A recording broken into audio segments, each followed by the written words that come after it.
It's a kind of great just trick. gonna get the one. I'm gonna get the one. Thank It's you. just I'm gonna stare at it the whole time. I love a good I'm such bit a of- mom right now. It's like you're my child. A good bit of distracting dandruff. It's kind of mean. We send you out with this beautiful snow, but then you look like you have dandruff issues once you're out. Perfect. Yes, I know. Out of context, it's amazing. It's nice to see you again. I can't tell you how excited I am to be here in New York, in Rockefeller Center at this time of year. Did you see the tree? I saw the tree. Oh. It's so like, it's a sort of, you know, it's an English tourist's dream, really. Yeah. It's a sort of living your It's Home an Alone American 2. tourist dream. Yes, Yeah, exactly. It's Lost heaven. in New York. Yes, So I thank you for love having that me. tree so much. Yeah, because before we get in to Day of the Jackal, I wanted to. You were here last time, and I didn't bring it up, and I just thought it was one of my favorite things I've seen. And I think it was on the Oscars. Y'all did Les Mis, the performance, and I got to ask, like, how? Like, I know it's been a while, but like. It was such a powerful moment, and I didn't bring it up last time you were here, and I was like, wait, that was like one of my favorite things I've ever seen on an award show. Because it's live, and you've got to be a little nervous. Yeah, so the thing about that film was, you know, we shot the singing live, but because it's film, if you screw it up, you can go again. Yeah. But the Oscars, you can't. There's an insurance, there's safety net. Exactly. Yeah, so yeah. And so I'll never forget the whole experience and the build up to that, to those awards. Yeah. We sort of went to Russell Crowe's hotel room, and everyone sort of gathered around the piano and practiced and practiced and practiced. And it got to the day, and there was this big sort of set behind with a little gap in it. And if the audience are here, you sort of had Hugh Jackman and Sacha Baron Cohen and Amanda Seyfried on one side, and me and Annie Hathaway and various people on the other side. And one by one, we would go down and start sort of singing. And it... like a runway from hell. Literally, it felt like going to the guillotine, honestly. Yeah. It was like you would see Hugh walk off and sort of disappear into the thing. Yeah. And I was getting pretty nervous, and I could see Amanda sort of standing in front of me, and we were about to sing our little duet bit, and the person who was the stage manager just went, yeah, so that's 1 billion people watching. And I will never forget my voice went like that, and it was, and I kind of sort of survived, and then there were two extraordinary like musical theatre actors in it, Samantha Barks and Aaron Tveit. Yeah. And I remember after my bit, Aaron came on and he just flipping owned it, and I was so like, that is how. Yeah. No, you did. It was so great. It was one of my favorite. I know it's been a while, but it was just one of my favorite things. I love when something like that. Not everybody is. This is no shade, but not everybody is capable of accomplishing that. Not everybody is capable of doing it and it sounding incredible and moving people. And I just feel like it's a different time. Like we're in an auto-tune nation. You know what I'm saying? So it's not, and everyone's not capable. I mean, it's beautiful. I haven't seen Wicked yet, but I'm excited to. I know I'm the only person in the world. Should we go? I stood up 3 times. They let me do a private screening because I was doing the cast, and my kids were like, "What's wrong with you?" Because I was so excited because I feel like for this generation, it's like I feel like we grew up with like so many great like movie musicals or things you had to watch when a kid, and I just feel like there's only a few, and like I couldn't imagine anybody else doing it. How many times have you seen it? Only once, but Are you having any more screenings coming up? You know why? Because I don't have a day off. But all right, let's take a quick break. Camille in our audience is going to help us out.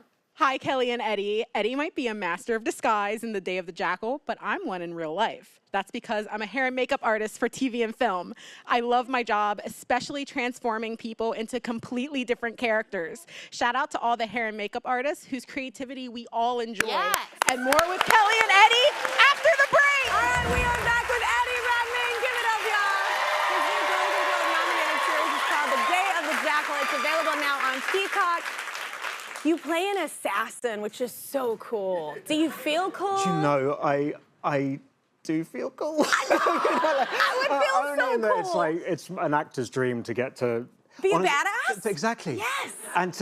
But also this particular assassin, he kind of likes. He's a bit of a peacock. He likes to get dressed up in kind of sort of debonair kit. Love it. He's a bit of an actor, really. He changes the way he looks, and so I got to work with brilliant makeup artists like yourself, and full-on prosthetics, everything. Full-on prosthetics, all of that. So it was kind of, I describe it. The whole job was a bit of an actor's playground, really. Yeah, that's what I know. I love the fact that you can't get bored playing this character because you're getting to like slide into these different kind of guises, exactly. And things like languages. Like I've never acted having to speak different German languages. was one bit of German, which was hilarious. Do you know German? Not a word. You seemed like you knew German. No, so you kind of have to learn it musically, which was interesting. And so I learned this whole opening bit, and then realized that. So I had it in my own voice, like "Keiner sagt einem was an diesem verdammten Ort," and I sort of learnt it over and over, listening to my iPod, you know, iPod. What am I in the 90s? It is. And then I put in my anti-skip Discman, and it's like that's amazing. No, you put it in your headphones. Put in my headphones. That's the word. And but then when I put on the prosthetics, I was then this sort of 65-year-old, 70-year-old German janitor. So it suddenly sounded ridiculous in my own voice. So you had to kind of drop it a few octaves, and it was, I don't know. You're lucky though. You're so musical. So that kind of stuff that may not be natural for other actors, because you're so musical and such a gifted ear and voice as well. I think that probably you slide into that easier. Is that true, Kelly? Everyone always says that about like musical ears, but I don't know if I have that with languages. You do. You just did it like 2 seconds ago, and I would have thought you were from Germany. Like you did it. Yeah, it's incredible. This is the coolest thing. I always say this every time actors come on, because the coolest part of your job to me is that you get to, like, you're playing an assassin, so you get to go to like basically like a spy school. Like you get to learn about all this stuff that's like a dream for children at heart. And is that so fun? Like, what was that like? It was so much fun. It was like the whole, I find all the prep for my job, like the rehearsal side of it, the most thrilling. Yeah. And on this, I got to go to sort of espionage school with this great guy who's a guy called Paul Biddis, who was an ex-military Or is that his name? dude. Yeah, is that his name? Who knows? And he had come. He was the espionage expert on our show, as well as being kind of the military expert on Gladiator II. And I thought that was kind of a amazing thing to have on your card, like an embossed business card saying espionage expert. Anyway, very cool. he had me kind of go. He taught me all these tricks of using, like. Just shop windows to look at reflections to see if you're being tracked, car windows, this thing that apparently spies often do, which is they'll carry a like high-vis fluorescent waistcoat around and a clipboard, because apparently if like in a public place you put on a high-vis waistcoat with a clipboard and everyone thinks you're really important and doesn't look at you.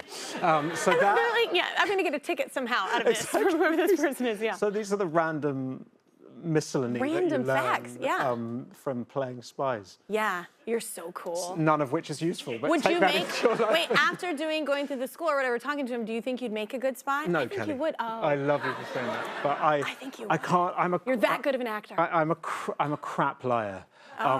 My face just goes beetroot, and I sweat a lot, and so I've never been very good at that. I'm a crap liar because I think I grew up religious, and I get the level of guilt. Yeah. It's not even that I can actually lie, and people will believe it, but then the level of guilt that happens, and the like diarrhea that ensues. I get. You're welcome. I get so sick. I get sick and then I'm like, oh my God, and then what's that going to build on? And then I'm gonna have to lie about this. Like I can't handle it physically. You would be a shoddy Jackal. I would be bad. The Jackal is living with so much guilt. To be on some IBS medication or something. We have you're welcome, America, and my mom. The Jackal is available now on Peacock. It's so great.